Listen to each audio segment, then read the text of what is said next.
Look at this machine. It is a John Deere harvester worth $500,000. But right now, it is the world's most expensive paperweight. Not because the engine blew up, but because a single $50 sensor failed. The farmer standing next to it knows exactly how to fix it, but he is not allowed to. If he touches that sensor with a wrench, he is technically a criminal. He has to download cracked firmware from a hacker in Ukraine just to harvest his corn. The manufacturers tell you these digital locks are for your safety. That is a lie. They are locking the hardware to protect their 80% profit margins on service fees. If you are watching this on an iPhone with a cracked screen and you are terrified to fix it because you might lose Face ID, then you are already a victim. Welcome to the repair mafia, where changing a battery has become harder than brain surgery. Every single year, the human race generates 50 million tons of electronic waste. Only 20% of it ever gets recycled. The rest just sits there, leaking toxic chemicals into the ground. But do not blame yourself for being wasteful. This mountain of trash exists because of a very specific equation. When the guy at the service counter tells you the repair costs $400, but a brand new device is just $500, the math makes the decision for you. They priced the repair at 90% of the replacement cost on purpose. It is not an accident, it is a blueprint. But recently, the strategy shifted from simple economics to something much sinister. It is called serialization. In the old days, you could take a screen from one broken iPhone and swap it into another broken iPhone to make one working device. It was simple. It was logical. But today, if you try that, the phone will know. It will disable features like True Tone, or it will panic and shut down completely. This happens because the microchip inside the screen has a serial number that must match the motherboard. If the numbers do not match, the phone treats the genuine Apple part like a foreign invader. They have fundamentally changed the physics of ownership. They turned hardware into software. If you want to understand how terrifying this is, just look at your printer. We've all been there. You know there's still 20% of the ink left in the cartridge. You can hear the liquid sloshing around inside, but the printer simply refuses to work. It demands you buy a new cartridge. That's the moment you realize that printer is not a tool you own. It is a corporate spy sent by HP to drain your wallet. And now that spy is in your pocket, watching your battery degrade 1% at a time. To understand why this is happening, we have to talk about the ice cream machine at McDonald's. We've all been there. You want a McFlurry, and the employee tells you the machine is down. It happens so often it has become a global meme. But the machine isn't broken because it's poorly made, it's broken because of the contract. The company that makes the machine, Taylor, has an exclusive agreement for maintenance.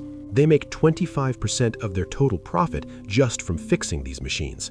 If they built a machine that never broke, they would bankrupt themselves. The incentive structure is perverse.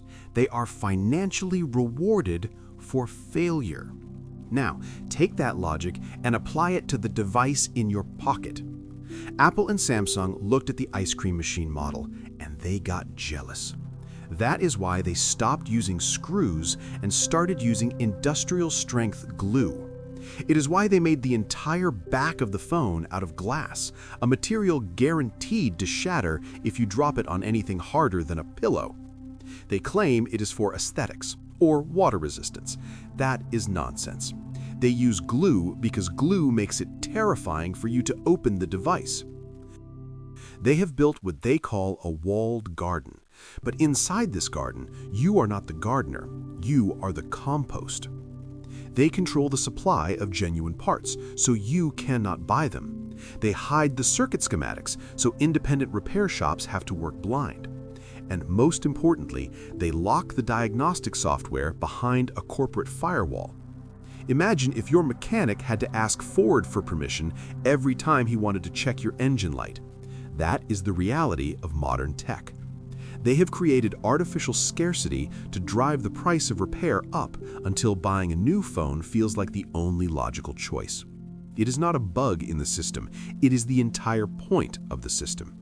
So, who is the bad guy here? Is it Tim Cook sitting in a dark room wringing his hands? Is it the faceless shareholders? It is actually something much more terrifying. The true villain is the infinite growth model. Think about it. The smartphone market is dead. It is finished. Everyone who wants a smartphone already has one. Your grandmother has an iPhone. Your 5-year-old nephew has a Galaxy. When the market is completely saturated, how do you make sure your stock price goes up next quarter? You cannot find new customers, so you have to turn your existing customers into repeat offenders. This is where the math gets dark. If they build a phone that lasts 10 years, their company goes bankrupt. But if they build a phone that starts acting weird after 24 months, they become a $3 trillion empire. Planned obsolescence is not a conspiracy theory. It is a fiduciary duty. They are legally required to shorten the lifespan of the product to maximize value for shareholders. And here comes the twist that should make you furious.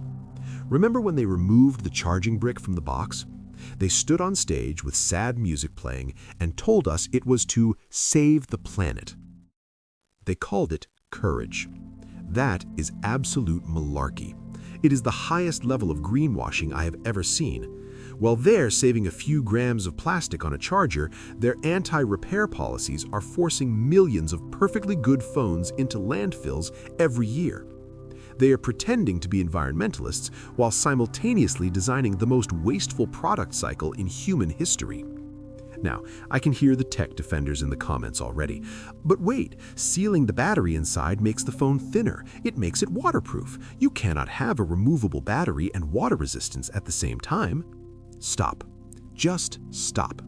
Let me introduce you to the Samsung Galaxy S5. It was released in 2014. That was over a decade ago.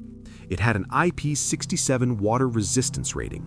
You could drop it in the toilet, fish it out, and it would be fine. And guess what? You could pop the back cover off and swap the battery in 10 seconds. The technology to do both has existed for 10 years. They did not seal your phone shut because of physics. They did not do it to protect the device from water. They did it to protect their revenue stream from you. They solved a problem that didn't exist to create a profit center that should not exist. We are watching the death of ownership in real time. If you drove a Tesla to work today, I have some bad news for you. You did not buy a car. You bought an iPad on wheels. And just like an iPad, the manufacturer holds the master key. There are documented cases where Tesla has remotely disabled features like fast charging or removed software upgrades simply because the car was sold to a new owner without their blessing. They can reach out across the internet and downgrade your physical property while it is sitting in your driveway. We are sliding back into a form of digital feudalism.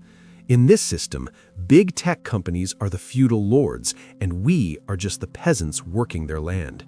We pay them thousands of dollars for the privilege of holding their glass rectangles, but we never actually own them. We are just paying a lifetime subscription for the right to use them until the lords decide it is time for us to upgrade. So, how do we fight back? How do we stop being digital serfs? It starts with a refusal to play their game. We need to stop rewarding them for abusing us. Here is your survival protocol for the next 7 days. I want you to go to iFixit.com. Search for the specific model of phone or laptop you are using right now. Look at the repairability score. If that number is less than 5 out of 10, make a pact with yourself right now. Do not buy from that brand again. Period. If you keep buying unrepairable trash, they will keep making unrepairable trash. Instead, look at companies like Framework or Fairphone. These are the rebels. They are building laptops and phones that you can take apart and upgrade like Lego blocks. Supporting them is not just a consumer choice, it is a political vote. It is a middle finger to the establishment. And finally, learn to fix things, even if it's just replacing a battery or swapping out a hard drive. In a world designed to make you helpless, picking up a screwdriver is the ultimate act of rebellion. If we do not draw the line here, if we do not fight for the right to repair right now, the future is going to be a very dark and very expensive place. We are heading toward a world where you will need a monthly subscription just to open your own refrigerator. A world where your toaster will refuse to toast bread because you missed a mandatory firmware update.